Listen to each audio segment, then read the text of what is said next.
we are back and we are doing our run through of all the QCRs. Today we are looking at all level 3s and rank 3 QCRs. There's not that many actually. For how many sets came out, I thought there'd be more. This is going to be a quick Monday informational lockdown of what I think is good, what you should pick up, what you shouldn't pick up, and I also think QCRs are better than Starlights.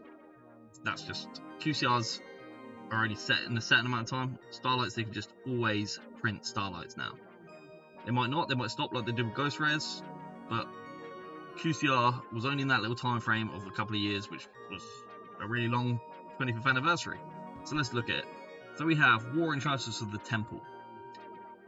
Other than Justice, I haven't really seen anyone use the Adventure package, but it is a small package you can use in things.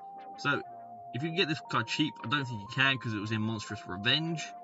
I think it's a pretty pricey QCR, so I don't think it's easy to get hold of. Then we have Revolution Synchron. This is the same as the Enchantress. It's very splashable, but the thing is, it wasn't in an easy accessible set. Then we have Exodia the Forbidden One. I like Exodia, as you saw from the thing. I like the fancy French art one that I pulled, the secret rare. But a QCR Exodia, it's not, okay, it's max rarity, but it's only Exodia. No one really uses Exodia. You could have it. It's probably going to go up if you can pick up. I'd say if you can get it under $10, play it, get it. Lone Fire Blossom. This is in rarity 1. If you can get it under $10, pick up a playset. It's probably good to have. It's good for any generic plant decks. It's a good card. Tour Guide, another one. If you can pick these up cheap enough, this is a really good card. I use it in Goblin Bikers. This is something you can use, and it's just splashable. If you can get it cheap enough, grab it. Ash, if you have loads of money, buy them. If you don't, I would say get Collector Rare or Ultimate Rare, because this is crazy. It's expensive still. Like the hand traps. The hand traps, they're nice. So like you got Ash, Ghost Belle, Ghost Reaper's not that good, but it's still a hand trap. Ghost Sister, Spooky Dogwood, good but not good. Ghost Ogre, like if you want to bump your rarity up, QCRs are the ones to go for. But like it's the same as Ash. They're expensive because people want them. Ghost Belle, Ash, and Ghost Ogre are the 3 best ones out of the Ghost Girls, and they're all pretty pricey. Then we have Danger Jackalope. I wouldn't go out of my way to pick it up. If you can get it super cheap, go for it. Then we have Malice. Malice. So it was really good. Now it's just okay. Depending on the ban list, you may want to pick up some if you can get them cheap enough. I'm guessing Malice is going to get hit again, so we should be able to find it in a cheaper range. Then we have one of my favourites, Goblin Biker. I am trying to go for a max rarity of this deck. It's not amazing, it's just super fun. It's a nice rogue deck. It'd be amazing if they ever bring out more support for it. I don't think they will, but I'd pick it up if it's cheap. I wouldn't go out of my way to go get it. Psychic Processor. This one, it's probably better than what most people think. You can probably get this one pretty cheap, and if you can get it cheap, I would use it. That's only if you can get it cheap. Then we have Ghost Mourner and the Moonlight Chill. This isn't one of the better ones of the Ghost Girls. You maybe have to get it cheaper, but it's still, if it's probably under 15, I'd probably pay for this. Then we have the alt. So I think these are both alt arts. This one definitely is an alt art. Ghost Ogre and Snow Rabbit. Preference, you can go for whichever one you like most at the artwork, but I think Ghost Ogre is pretty pricey. Then we have Red Lotus King Flame Crime. I think potentially people are going to be using this in things, maybe in like DDD stuff coming out, but it was in a set where it's lots of people were trying to go for the Dragon Master Magia, so there could be a few out. I wouldn't go over 30 for this card. We have the Templar Dragon Genroku. This card is cool looking. But it's Tenpai. Tenpai's dead now. If you can get this cheap because it's dead, go for it. This card, Crystal Beast Rudy Carbuncle. I think this card's like $1. Just if you see someone selling them, pick up a playset. What's the harm in it? If it's that cheap, it's that easy to get. And Phantom Lance Silent Boots, also super cheap and easy to get. Speed Rotarotrop. This is actually a good generic level 3 card. So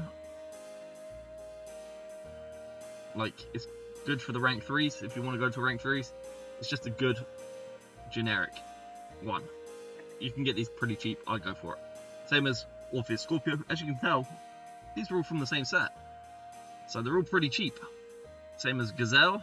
They're all in the last year's Megatin. Then we have Atlantean Spirit.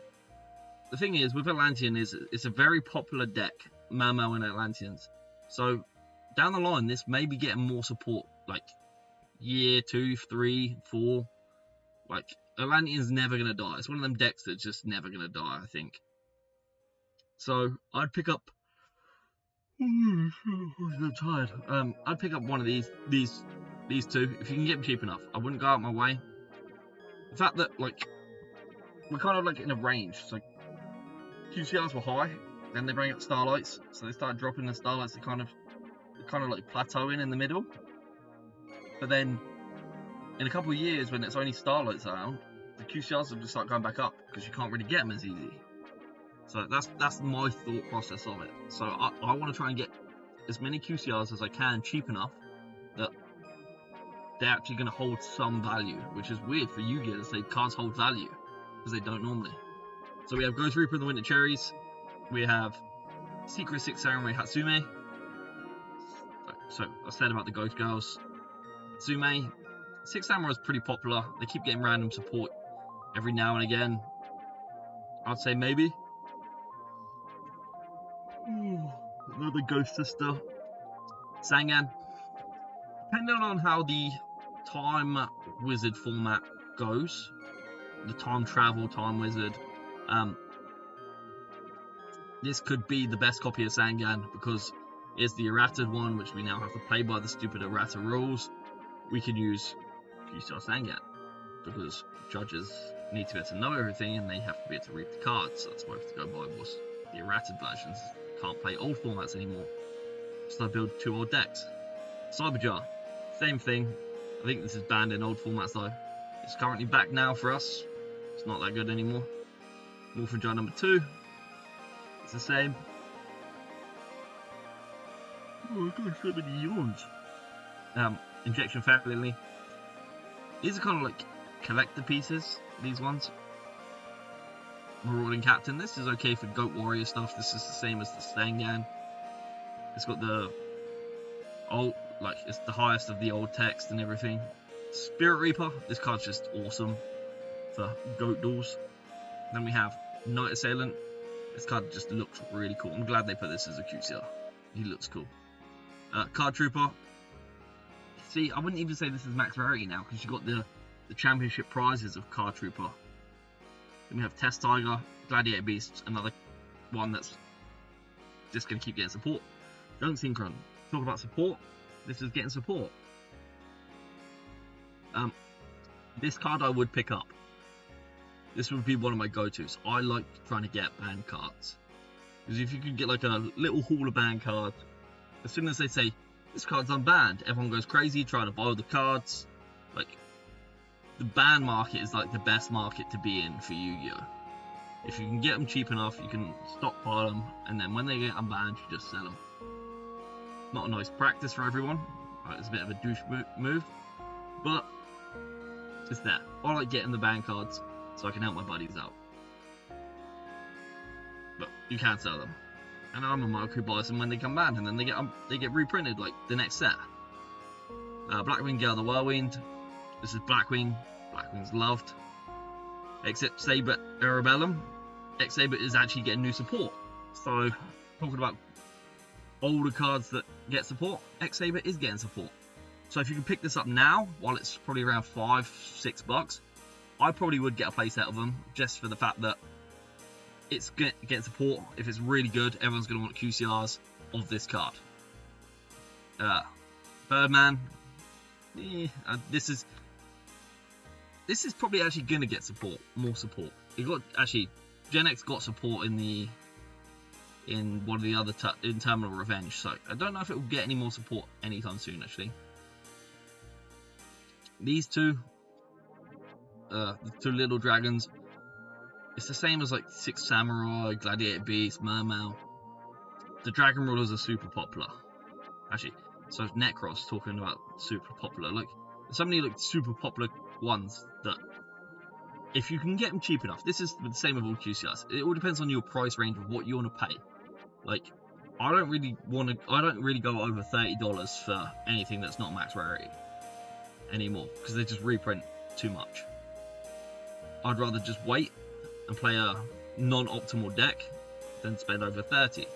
But if you want max rarity and you think, hey, this is a good type, like good archetype, they're probably going to reprint something down the line. Like, actually, Necros hasn't been said it's being reprinted yet, but Necros was reprinted. It's Gishki's the stuff that hasn't been reprinted. Necros got reprinted, so unless you're going to play Necros that didn't really do well, I wouldn't do it. Atlantean, like, if you can get them cheap enough, I'd say any of these archetype stuff, like the Burn, the Dragon, Baby Dragons, the Necros, the Mermails, if you get them under $10, they're worth picking up. The Glad Beast card, even these old Goat cards, they're going to be a bit more pricey because they're old, the old format. But then, like the Mega Tin reprints, if you can get them under like $1, pick them up. It's these fancy ones from the core sets, they're expensive. Then we have the original art, Ghost Ogre. So tired. This one's going to be pricey. I would love to have a playset of this card, but I don't. And I don't want to pay the price for them. Archfiend Eccentric. This was in the core set for Rarity Collection, so it should be quite accessible. It's actually quite good in any Pendulum deck. I should have used it in my last video, for last week. We have Lunalight Tigra. Lunalight's actually really popular, so this card's probably quite high right now. Feet Ash is also crazy money. Memento Anguich. I think this is going to be one of the decks where we're going to get support down the line. It's going to be one of these decks that move into the, hey, this deck's was good. We're going to love this deck forever now. Grandmaster Deizer. No. I wouldn't pick this card up unless it's like under $1. Don't think it will ever be good. I say that, but then random ass jank cards be like, hey, this card's amazing now. Like the Spiritual Water Tamer that Rosalie used for Sky Striker. That card's crazy right now. XX Saber Emerson Blade. It's the same with the Arabellum. If you can pick them up cheap enough, pick them up. The Alt Art Tour Guide, same as the other Tour Guide. Tour Guide's just pretty useful anyway. Insector, this was also another popular deck. Fruitcakes was popular, but it wasn't amazing, so I don't know how much support they'll get. You've got Curie Bandit and Mathematician. They're the same. Like, I don't know how amazing they're going to be. Then we have the Burn and Abyss cards. Burn and Abyss was really, really popular. Probably one of the most popular decks I've heard of. I would probably pick them up because they're all like demons from hell. They look so cool. I would probably pick these up if you can get them cheap enough. I'd say under $10 for these ones in QCR. Sounds like a good price. But the only problem is Dante was in Monsters Revenge, so he's super expensive. If you're playing Burn and Abyss, you need Dante. Then we have the Ghost Trick. Well, this is a 4. What's this doing in there? Ugh. Bye. Then we have Goblin Biker Big Gabunga. As you know, I love the goblins. So, he also did just get Starlight reprint in the Mega Tins. So his price has probably dropped a little, but I still think QCR is better than Starlight, and it will be better in the long run. We have the Phantom Knights. This is another like splashable engines in a way.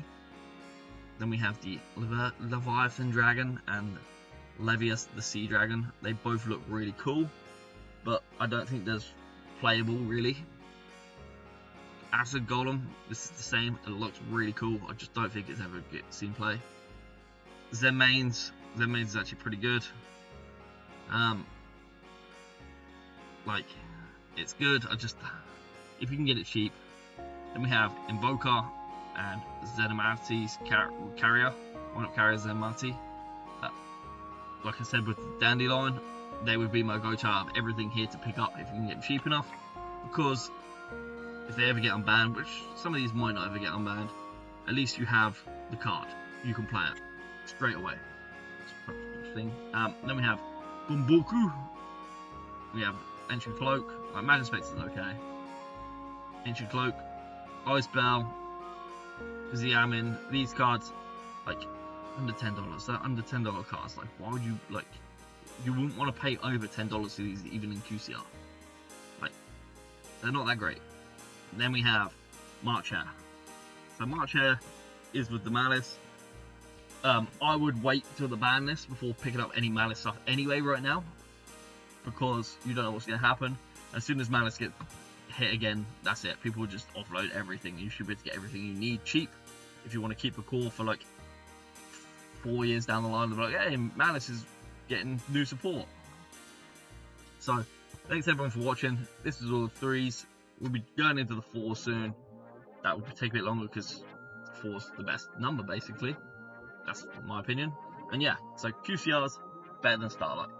Thanks for watching, guys. Like, comment, subscribe. Really appreciate it.